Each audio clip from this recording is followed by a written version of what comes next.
लीजिए सुनिए सूर्यकांत त्रिपाठी निराला के लिखे उपन्यास अलका का भाग 24 मेरी यानी समीर गोस्वामी की आवाज में।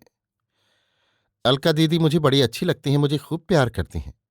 वीणा ने वीणा कंठ से अजित से कहा। यह तारीफ तो बहुत बार कर चुकी हो। कुछ सोचते हुए कुछ रुखाई से जैसे अजित ने कहा। एक तेज बाबू हैं, वो इन्हें बहुत चाहते हैं। अजित सोचता रहा, पर ये ऐसा बेवकूफ बनाती हैं कि समझकर भी नहीं समझता। अजित पेंसिल कागज लेकर एक नक्शा बनाने लगा। पर एक नेता प्रभाकर हैं, उन्हें ये चाहते हैं। अजित ने एक त्रिकोण बनाया और हर कोण में एक बात लिखकर उसकी चाल दूसरे कोण की तरफ की। वो आए थे, पिताजी से बड़ी देर तक बातचीत हुई। अलका दीदी कहती थी। अजित ने कहा, हम लोग बहुत दिनों तक यहां नहीं रह सकते, हमें जल्द अपना काम ठीक कर लेना है। तो मेरी बात तुमने नहीं सुनी? पहले तुम मेरी बात तो सुन लो, फिर तो मुझे तुम्हारी ही बातें जिंदगी भर सुननी है। वीणा मन से नाराज हो खुश हो गई। अजित ने कहा, ये देखो, ये नई साड़ी, शमीज, लेडी मोजे और जूते तुम्हारे लिए कीमती देख कर लाया हूं। पाउडर सेंट वगैरह तो होंगे ही। अपने लिए भी अच्छा अंग्रेजी सूट खरीद लिया है। आज चलकर जरा राजा साहब से मिलना है। जितनी अंग्रेजी जानती हो बीच बीच लड़ा देना। वीणा आनंद से छलकती, तान मुर्की सी आशिरस चरण कांप उठी। पुलकित प्रवालोज्ज्वल आंख से प्रिय को देखती हुई बोली, मुझसे न होगा। होगा क्यों नहीं, होना ही होगा। और कभी कभी अपनी उसी सुरक्षित ब्रह्मशिरा शक्ति का आंख से उपयोग अर्थात कसकर प्रहार कर दिया करना।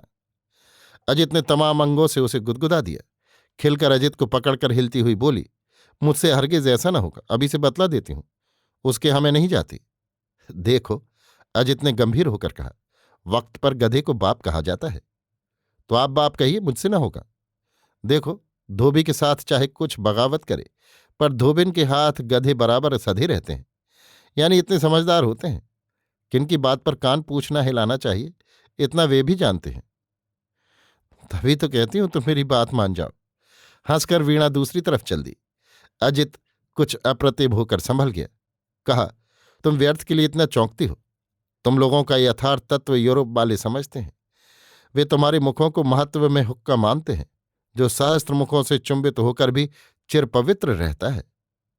अर्थात? कुछ रुखाई से वीणा बोली। अर्थात वंशी का फूंक वाला छेद जिस तरह होठ होठ से लगने पर भी अपवित्र नहीं माना जाता, उसी तरह स्त्री का मुख है। कृष्ण जी की वंशी में यही रूपक है। वो 16,000 गोपियों के मुख इसीलिए चूम सकते थे और चूमकर पवित्र कर देते थे, क्योंकि उन्हें वंशी वाला तत्व मालूम था। कुछ अप्रतिभ सी होकर वीणा रोने लगी। अजित आंसू पोंछने लगा। कहा, तुम नाराज हो गई? मैं जरा नास्तिक हूं, इसके लिए तुम्हें बराबर क्षमा करते ही रहना होगा। पर तुम्हारा धर्म तो यही है, जहां पति हो वहां सती भी हो। इसलिए अब साथ चलकर इस यज्ञ में अपना आधा काम पूरा करो। आज्ञा हो तो मैं ही वेशकारी बनकर देवी को सजा दूं। कहकर आंचल का एक भाग धीरे से खींचा। पकड़कर कुछ प्रसन्न होकर वीणा ने कहा, मैं पहन लेती हूं। तुम व्यर्थ नाराज हो गई। अजित ने कहा, स्वभाव में जितने भाव हैं सब रहते हैं। समय पर उनका उपयोग करना किसी पाप में दाखिल है, ये मेरी समझ में नहीं आया, शायद कभी आएगा भी नहीं। फिर ये नाटक ऐसा है जिसकी तुम ही प्रधान अभिनेत्री बन सकती हो। अब कहो कि मेरा कौन सा कसूर था? वीणा मोजे पहन रही थी, आंखों में चपल मुस्कुराई। अजित ने कहा, बहादुरी तो बहुत पहले से स्त्रियों को ही मिली हुई है। साहस गुणनचेव 6 गुनी हिम्मत स्त्रियों में पुरुषों से ज्यादा है। अवश्य लज्जा चापी चतुर्गुणा ये भी कहा गया है, पर हिम्मत में लाज से 1.5 बल ज्यादा है। इसलिए जब चाहे स्त्रियां हिम्मत से लाज को दबा सकती हैं। वीणा जूते पहनकर कपड़े बदलने और राग कर लेने के लिए दूसरे कमरे में चली गई। अजित बैठा सोच रहा था कि स्कीम किस तरह पूरी हो। खूब सचकर वीणा बाहर निकली। एक बार जी भरकर अजित देखने लगा। मुस्कुराकर वीणा ने पूछा, कहीं कोई त्रुटि तो नहीं रही? उठकर अजित ने सिर की साड़ी एक बगल कर पिन लगा दी, मनी बैग दे दिया। तांगा बाहर खड़ा था, दोनों बैठ गए। अजित रॉयल होटल के पते से एक पत्र अंग्रेजी में नीरजा के नाम से लिखकर पिछले दिन पोस्ट कर चुका था और एक कमरा किराए पर लेकर ईंटें भरकर 2-3 कीमती केस और बॉक्स, कुछ नए कपड़े बाहर से हिफाजत से लपेट कर रखकर वक्त पर भोजन कर कुछ देर तक अपने अस्तित्व के प्रमाण मजबूत कर चला आया था। राजा मुरलीधर समय देखकर नीरजा देवी की प्रतीक्षा में बैठे थे कि आगे आगे नीरजा देवी और पीछे पीछे उनके सिकत्तर साहब आते हुए देख पड़े। बैरा ने खबर दी। आधुनिक कायदे से महिलाओं को सम्मान देने वाले राजा साहब ने कुछ कदम बढ़कर स्वागत किया। राजा साहब के साथ मोहनलाल भी थे। अजित ने अंग्रेजी में पूछा, क्या मैं मिस जस्टिस लेले से आपको राजा मुरलीधर साहब के नाम से परिचित करूं? कीजिए। अजित ने वीणा से अंग्रेजी में परिचय कह दिया। वीणा कुछ समझी नहीं, सिर्फ सर हिला दिया और मिलाने को बढ़े हुए राजा साहब के हाथ से हाथ मिलाया। तमाम बातें अजित ही कहने लगा। मिस साहिबा अभी 2 महीने हुए विलायत से लौटी हैं, वहां पढ़ती हैं, लखनऊ घूमने आई हुई हैं।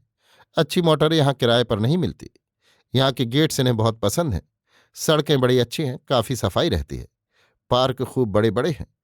जस्टिस लेले ने लखनऊ के राजा और ताल्लुकेदारों में आपकी बड़ी तारीफ अपनी पुत्री से की है। पहले एक बार वो आए थे, तब राजा साहब के पिता थे। उन्होंने जस्टिस साहब की बड़ी मेहमानदारी की थी।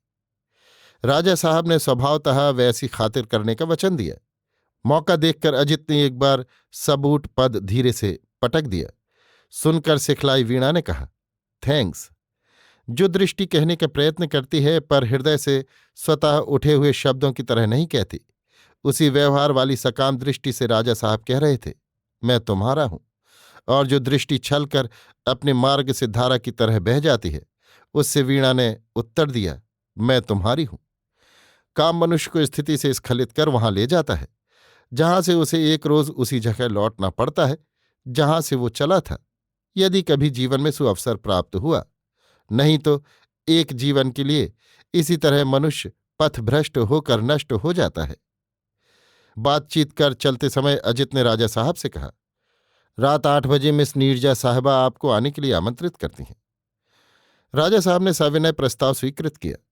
अभिवादन आदि करके वीणा और अजित तांगे पर बैठे। राजा साहब ने अर्थ लगाया, यूरोप में रही हैं, पूरी छठी हैं, पर सभ्यता से चुपचाप बैठी रहीं। मोहनलाल ने कहा, जाइए, मिस साहिबा का न्योता है, कहकर मुस्कुराया। होटल में सिर्फ अजित का नाम विक्रम लिखा था। अच्छी पार्टी हुई। राजा साहब को खूब खिला पिलाकर कुमारी नीरजा ने विदा किया। ड्राइवर और अर्दली संभाल कर राजा साहब को ले गए। प्रातःकाल उन्हें पता चला उनके कोट की जेब खाली है। होटल में पता लगाया, वहां कोई न था। पिस्तौल और गोलियां चुरा ली गईं। अभी आप सुन रहे थे सूर्यकांत त्रिपाठी निराला के लिखे उपन्यास अलका का भाग 24 मेरी यानी समीर गोस्वामी की आवाज में।